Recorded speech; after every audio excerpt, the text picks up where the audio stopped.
कारण मुंबईवरती कोणाचा डोळा तुम्हाला माहिती आहे, खास करून दोन व्यापाऱ्यांचा. नाही, ते तुमच्या मनातलं मला माहिती आहे, पण ते मी माईकवर नाही बोलू शकत.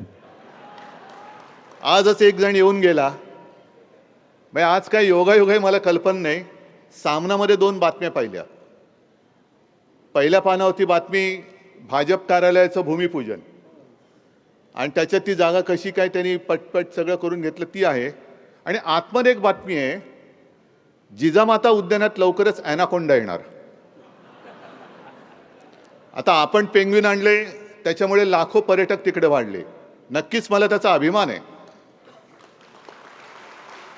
आणि पेंग्विन आणल्यानंतर काही पेंग्विनच्या बुद्धीची आणि उंचीची माणसं आपल्याला टीका करते, ते सोडून द्या.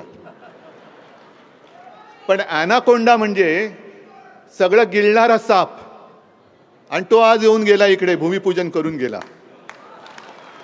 त्यानं मुंबई गिळायची. बरं, गिळणार ती गिळणार, तुला कशी गिळून देतो बघतो. नाही, तुझं पोट फाडून बाहेर आलो तर नावाचं नाही.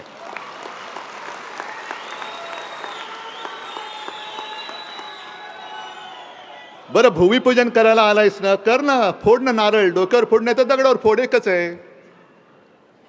पण ते करताना सुद्धा घराण्याशावरती टीका. म्हणजे ह्याचं कार्ट तिकडे क्रिकेट कंट्रोल बोर्डाचा अध्यक्ष झाले, ते त्याच्या क्रेडिटने झाले, मेरिटने झाले. आणि घराणेशाही कोणाची? ठाकरेंची. अरे उभा राहून दाखवू समोर. आणि मग त्या अब्दालीला मला सांगायचं आहे,